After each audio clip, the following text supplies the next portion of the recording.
بسم اللہ الرحمن الرحیم رحیم السلام علیکم ورحمۃ اللہ وبرکاتہ۔ عزیز طلبہ، آج اثار السنن کا سبق نمبر 106 ہے اور اس سبق کے اندر ہم 3 ابواب پڑھیں گے، جن میں سے پہلا باب ہے باب مستدل به علی ان رفع الیدین فی الرکوع واظب علیہ النبی صلی اللہ علیہ وسلم ما دام حیا، یعنی جن روایات سے استدلال کیا گیا کہ آپ صلی اللہ علیہ وسلم نے رکوع میں رفع یدین پر ہمیشگی کی، یعنی آپ صلی اللہ علیہ وسلم نے رکوع میں جو ہے رفع یدین ہمیشہ کیا ہے جب تک آپ زندہ تھے۔ جن روایات سے یہ استدلال کیا گیا وہ والی روایت ہم آج کے سبق میں پڑھیں گے۔ اس باب کے تحت علامہ نووی رحمہ اللہ تعالیٰ نے ایک ہی حدیث ذکر کی ہے جس میں یہ مسئلہ بیان ہوا ہے کہ رکوع میں جاتے اور اٹھتے وقت رفع یدین پر آپ صلی اللہ علیہ وسلم نے ہمیشگی فرمائی ہے۔ آج ہم اس حدیث کا ترجمہ اور تشریح پڑھیں گے۔ باب مستدل به علی ان رفع الیدین فی الرکوع واظب علیہ النبی صلی اللہ علیہ وسلم ما دام حیا۔ حدیث ہے عن ابن عمر رضی اللہ تعالی عنہما ان رسول اللہ صلی اللہ علیہ وسلم کان اذا افتتح الصلاة رفع یدیہ واذا رکع واذا رفع رأسه من الرکوع وکان لا يفعل ذلك في السجود فما زالت تلك صلاته حتى لقي الله تعالى، رواه البیہقی وهو حدیث ضعیف بل موضوع۔ ابن عمر رضی اللہ تعالی عنہما سے روایت ہے کہ رسول اللہ صلی اللہ علیہ وسلم جب نماز شروع فرماتے تو اپنے ہاتھوں کو اٹھاتے، وَإِذَا رَكَعَ، اور جب رکوع فرماتے، وَإِذَا رَفَعَ رَأْسَهُ مِنَ الرُّكُوعِ، اور جب رکوع سے سر اٹھاتے تو بھی رفع یدی اپنے ہاتھوں کو اٹھاتے، وَكَانَ لَا يَفْعَلُ ذَلِكَ فِي السُّجُودِ، اور ایسا آپ صلی اللہ علیہ وسلم سجود کے معاملے میں نہیں فرماتے تھے۔ فَمَا زَالَتْ تِلْكَ صَلَاتُهُ حَتَّى لَقِيَ اللَّهُ تَعَالَى، یہ آپ صلی اللہ علیہ وسلم کی جو نماز کی کیفیت ہے یہ ہمیشہ رہی ہے یہاں تک کہ آپ اللہ تعالیٰ کے ساتھ مل گئے، لقی اللہ تعالی، یعنی آپ صلی اللہ علیہ وسلم اس دنیا سے پردہ فرما گئے۔ رواہ البیہقی، اس کو بیہقی نے روایت کیا ہے، اور وہ حدیث ضعیف بل موضوع، یہ حدیث ضعیف بلکہ موضوع ہے۔ یہ جو روایت ہے یہ قائلین رفع یدین کی دلیل ہے۔ کل کے سبق میں ہم نے رفع یدین کی پوری تفصیل پڑھی تھی، اس میں یہ بات گزری ہے کہ حدیث ابن عمر کے علاوہ ان کے پاس کوئی بھی صریح حدیث نہیں ہے، اور اس حدیث کے بارے میں علامہ نووی رحمہ اللہ نے جیسا کہ کل ذکر ہوا یہ فرمایا کہ یہ جو زیادتی ہے نا، فما زالت تلک صلاتہ حتی لقی اللہ تعالی، یہ جو زیادتی ہے جس سے عام طور پہ وہ استدلال کرتے ہیں قائلین رفع یدین، یہ زیادتی موضوع درجے کی ہے، اس کی وجوہات وہاں گزر چکی تھی۔ اسی سبق کے اندر یعنی سبق نمبر 106 میں ہم دوسرا باب جو پڑھیں گے وہ ہے باب رفع الیدین عند القیام من الرکعتین، 2 رکعتوں سے اٹھتے وقت ہاتھ اٹھانا، یعنی جب 2 رکعتیں پوری ہو جائیں، تشہد پڑھ لے، اس کے بعد کھڑے ہونے کے لیے قیام کے لیے جب نمازی اٹھے گا تو اس وقت رفع یدین کرے گا یا نہیں کرے گا۔ اس باب کے تحت بھی علامہ نووی رحمہ اللہ تعالیٰ نے ایک ہی حدیث ذکر کی ہے، اور اس میں یہ مسئلہ بیان ہوا ہے کہ 2 رکعتوں سے اٹھتے وقت رفع یدین ہوگا۔ تو آج کے سبق میں ہم اس حدیث کا ترجمہ اور تشریح پڑھیں گے، لیکن یہ بات یاد رکھنی چاہیے کہ رکعتین سے قیام کے وقت اور رفع یدین للسجود متفقہ طور پر متروک ہے، یعنی تمام فقہا کا اس بات پر اتفاق ہے کہ رکعتین سے اٹھتے ہوئے تیسری رکعت کے لیے قیام کرتے ہوئے رفع یدین کرنا اور سجدے میں جاتے ہوئے اور سجدے سے سر اٹھاتے ہوئے رفع یدین کرنا کسی امام کے نزدیک بھی صحیح نہیں ہے، یہ متروک ہے متفقہ طور پر۔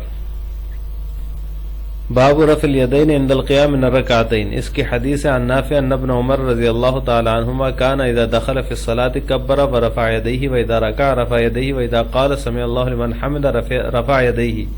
وَإِذَا قَامَ مِنَ الرَّكْعَتَيْنِ رَفَعَ يَدَيْهِ وَرَفَعَ ذَلِكَ ابْنُ عُمَرَ رضی اللہ تعالی عنہما إِلَى النَّبِيِّ صلی اللہ علیہ وسلم، رواہ البخاری۔ نافع سے مروی ہے، انہوں نے روایت کی ہے کہ بے شک ابن عمر رضی اللہ تعالی عنہما جب نماز میں داخل ہوتے تو تکبیر کہتے اور ہاتھوں کو اٹھاتے، اور جب رکوع کرتے تو ہاتھوں کو اٹھاتے، اور جب سمع اللہ لمن حمدہ کہتے تو بھی ہاتھوں کو اٹھاتے، وَإِذَا قَامَ مِنَ الرَّكْعَتَيْنِ، اور جب 2 رکعتوں سے تیسری رکعت کے لیے کھڑے ہوتے قیام کرتے تو بھی ہاتھوں کو اٹھاتے، اور اس حدیث کو ابن عمر رضی اللہ تعالی عنہما نے آپ صلی اللہ علیہ وسلم تک مرفوع روایت کیا ہے، اس کو بخاری نے روایت کیا ہے۔ تو یہ جو حدیث ہے اس میں وَإِذَا قَامَ مِنَ الرَّكْعَتَيْنِ رَفَعَ يَدَيْهِ، اس بات کا ذکر ہے کہ 2 رکعتوں کے بعد قیام کرتے ہوئے تیسری رکعت کے لیے رفع یدین کیا جائے گا، اور حضرت ابن عمر جو ہیں وہ آپ صلی اللہ علیہ وسلم کی طرف منسوب کرتے ہوئے یہ روایت کرتے ہیں کہ آپ صلی اللہ علیہ وسلم نے ایسے ہی فرمایا ہے، لیکن یہ متفقہ طور پر متروک ہے، یہ کسی بھی امام کے ہاں جو ہے وہ اس پر عمل نہیں ہے۔ ہر امام کے نزدیک، تمام فقہا کے نزدیک جو ہے وہ رفع من الرکعتین جو ہے یہ متروک ہے۔ آج کے سبق میں یعنی سبق نمبر 106 میں تیسرا جو باب ہے وہ ہے باب رفع الیدین للسجود، سجدے میں جاتے وقت اور سر اٹھاتے وقت رفع یدین کرنا، یعنی سجدے میں جیسے گئے ہیں، رکوع کے بعد کھڑے ہوئے، پھر اس کے بعد سجدے میں گئے اللہ اکبر، تو اس میں اللہ اکبر کہتے ہوئے رفع یدین ہوگا یا نہیں ہوگا، اور اسی طرح جب سجدے سے واپس سر اٹھایا تو اس وقت رفع یدین کریں گے یا نہیں، اس بات کا بیان ہے اس باب میں۔ اس باب کے تحت علامہ نبوی رحمہ اللہ تعالی نے 6 احادیث ذکر کی ہیں، اور ان میں یہ مسئلہ ہے کہ سجدے میں جاتے ہوئے اور سجدے سے سر اٹھاتے ہوئے رفع یدین ہوگا یا نہیں ہوگا۔ تو ہم آج کے سبق میں ان احادیث کا بھی ترجمہ اور تشریح پڑھیں گے۔ یہ بھی جو ہے رفع یدین للسجود جو ہے یہ متفقہ طور پر متروک ہے، یہ بات ہم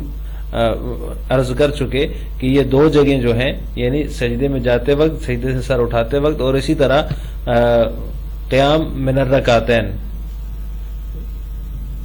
ان دونوں جگہوں پہ سجدہ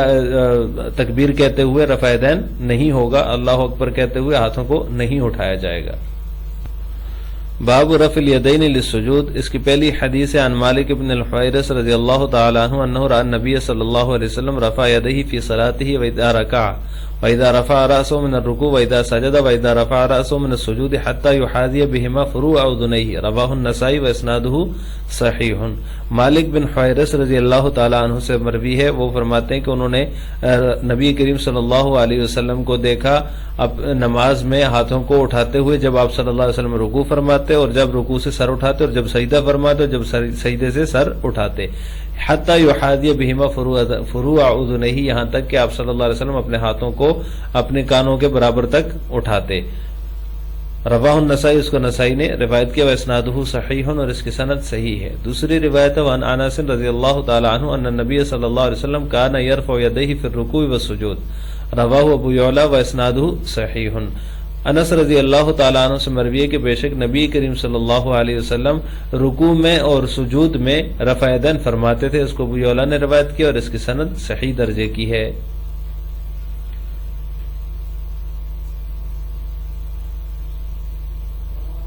تیسری روایت عن ابن عمر رضی اللہ تعالی عنہما ان نبی صلی اللہ علیہ وسلم کان یرفع یدیہ عند تکبیر الرکوع وعند التکبیر حتی یہوی ساجدا، رواہ الطبرانی فی الاوسط وقال الحیثمی واسنادہ صحیح۔ ابن عمر رضی اللہ تعالی عنہما سے مروی ہے کہ بے شک نبی کریم صلی اللہ علیہ وسلم رکوع کی تکبیر اور اس تکبیر کے وقت جب کہ سجدہ کرنے کے لیے جھکتے اپنے ہاتھوں کو اٹھاتے، حتی یہوی ساجدن، یہاں تک کہ جب سجدے کے لیے جھکتے۔ کان یرفع، آپ صلی اللہ علیہ وسلم ہاتھ اٹھاتے، عند تکبیر رکوع کی تکبیر کے وقت، وعند التکبیر حتی یہوی ساجدن، اور جب سجدے کے لیے جھکتے اس وقت بھی تکبیر فرماتے۔ اس کو طبرانی نے اپنے اوسط میں روایت کیا ہے اور حیثمی فرماتے ہیں اس کی سند صحیح درجے کی ہے۔ اس سے اگلی روایت ہے عن ابی ہریرہ رضی اللہ تعالی عنہ قال رأیت رسول اللہ صلی اللہ علیہ وسلم یرفع یدیہ فی الصلاۃ حذو منکبیہ حتی یفتتح الصلاۃ وحین یرکع وحین یسجد، رواہ ابن ماجہ ورواته كلهم ثقات الا اسماعیل بن عیاش وهو صدوق وفی روایتہ عن غیر شامیین کلام۔ ابو ہریرہ رضی اللہ تعالی عنہ سے مروی ہے، وہ فرماتے ہیں کہ میں نے رسول اللہ صلی اللہ علیہ وسلم کو نماز میں کندھوں کے برابر تک ہاتھ اٹھاتے ہوئے دیکھا، حین یفتتح الصلاۃ، جب آپ نماز شروع فرماتے، وحین یرکع، اور جب آپ رکوع فرماتے اور جب سجدہ فرماتے۔ اس کو ابن ماجہ نے روایت کیا اور اس کے روات جتنے بھی ہیں تمام کے تمام ثقہ ہیں سوائے اسماعیل بن عیاش کے، اور وہ بھی صدوق ہیں، وہ بھی سچے ہیں۔ وفی روایت ہی عن غیر شامیین کلام، البتہ شامیوں کے علاوہ دوسرے محدثین سے اس کی روایت میں کلام ہے، یعنی اسماعیل بن عیاش نے جو شامیوں کے علاوہ دوسرے محدثین سے جو روایات کی ہیں ان میں کلام موجود ہے۔ اس سے اگلی روایت عن حسین بن عبد الرحمن قال دخلنا على ابراہیم فحدثه عمرو بن مرہ قال صلینا فی مسجد الحضرمیین فحدثنی علقمۃ بن وائل عن ابیہ انہ رأى رسول اللہ صلی اللہ علیہ وسلم یرفع یدیہ حین یفتتح الصلاۃ، وإذا ركع وإذا سجد فقال إبراهيم ما أرى أباك رأى رسول الله صلى الله عليه وسلم إلا ذلك اليوم الواحد فحفظ ذلك وعبد الله لم يحفظ ذلك منه ثم قال إبراهيم إنما رفع اليدين عند افتتاح الصلاة رواه الدارقطني وإسناده صحيح. اس کا ترجمہ یہ ہے کہ حسین بن عبد الرحمن سے روایت فرماتے ہیں کہ ہم ابراہیم یعنی کہ ابراہیم نخعی رحمہ اللہ کے پاس گئے. انہوں نے فحدث عمرو بن مرہ تو عمرو بن مرہ نے کہا ہم نے حضرمیین کی مسجد میں نماز پڑھی تو علقمۃ بن وائل رضی اللہ تعالیٰ عنہ نے ہمیں حدیث بیان کی اپنے والد سے انہ رأى رسول اللہ صلی اللہ علیہ وسلم کہ انہوں نے رسول اللہ صلی اللہ علیہ وسلم کو اپنے دونوں ہاتھ اٹھاتے ہوئے دیکھا جب آپ نے نماز شروع فرمائی, جب آپ نے رکوع فرمایا اور جب آپ نے سجدہ فرمایا. فقال ابراہیم تو ابراہیم نخعی رحمہ اللہ نے کہا ما ارى اباک رأى رسول اللہ صلی اللہ علیہ وسلم الا ذلك اليوم الواحد, آپ میرے خیال میں آپ انہوں نے جو ہے وہ آپ کے والد نے تمہارے والد نے رسول اللہ صلی اللہ علیہ وسلم کو اسی ایک دن دیکھا الا ذلك اليوم الواحد, صرف اسی دن دیکھا تو ان سے فحفظ ذلك تو ان سے یہ بات یاد کر لی. وعبد اللہ لم يحفظ ذلك منه اور عبداللہ رضی اللہ تعالیٰ عنہ نے یاد نہیں کی. ثم قال ابراہیم پھر ابراہیم نخعی رحمہ اللہ نے فرمایا انما رفع الیدین عند افتتاح الصلاۃ ہاتھوں کا اٹھانا جو ہے وہ صرف جو ہے نماز کے شروع میں ہی ہے. اس کو دارقطنی نے روایت کیا اور اس کی سند صحیح درجے کی ہے. اس سے اگلی روایت ہے اور آخری روایت ہے ان یحییٰ بن ابی اسحاق قال رأیت انس بن مالک رضی اللہ تعالی عنہ یرفع یدیہ بین السجدتین رواہ البخاری فی جزء رفع الیدین واسنادہ صحیح. یحییٰ بن ابی اسحاق سے مروی کہتے ہیں میں نے انس بن مالک رضی اللہ تعالی عنہ کو دونوں سجدوں کے درمیان رفع یدین کرتے ہوئے دیکھا, اپنے دونوں ہاتھوں کو اٹھاتے ہوئے دیکھا. بخاری نے اس کو جزء رفع الیدین میں روایت کیا اور اس کی سند صحیح درجے کی ہے. قال النووی رحمہ اللہ لم يصب من جزم بأنه لا يثبت شيء في رفع اليدين للسجود ومن ذهب إلى نسخه فليس له دليل على ذلك إلا مثل دليل من قال لا يرفع يديه في غير تكبيرة الافتتاح. علامہ نیوی رحمہ اللہ فرماتے ہیں کہ یقیناً یہ بات صحیح نہیں ہے کہ سجدے کے وقت رفع یدین میں کوئی چیز ثابت نہیں. ومن ذهب الى نسخه اور جس نے اسے منسوخ قرار دیا فلیس له دلیل علی ذلك تو اس کے پاس کوئی دلیل نہیں ہے الا مثل دلیل من قال مگر جیسی دلیل اس شخص کی ہے جس نے کہا لا يرفع یدیہ فی غیر تکبیرۃ الافتتاح کہ تکبیر تحریمہ کے علاوہ رفع یدین نہ کرو. آج کے سبق کا خلاصہ یہ ہوا کہ ہم نے 3 ابواب باب مستدل به علی ان رفع الیدین فی الرکوع واظب علیہ النبی صلی اللہ علیہ وسلم ما دام حیا, اور اس طرح دوسرا باب باب رفع الیدین عند القیام من الرکعتین, اور تیسرا باب باب رفع الیدین للسجود کی کل 8 احادیث ہم نے پڑھی ہیں. 6 احادیث جو ہیں وہ باب رفع الیدین للسجود میں ہیں اور ایک حدیث پہلے 2 ابواب کے اندر ہیں. ان حدیث کا ہم نے ترجمہ اور تشریح پڑھی ہے. پہلا سوال یہ کہ جس حدیث میں ہے کہ آپ صلی اللہ علیہ وسلم نے رفع یدین پر مواظبت فرمائی یعنی ہمیشہ آپ صلی اللہ علیہ وسلم نے رفع یدین کیا, تو اس حدیث کا کیا جواب ہے؟ اس کا جواب بھی آپ نے کمنٹ باکس میں دینا ہے. نمبر 2 سجدے میں جاتے وقت رفع یدین کیا جائے گا یا نہیں, اس کا جواب بھی آپ نے کمنٹ باکس میں دینا ہے. السلام علیکم ورحمۃ اللہ وبرکاتہ.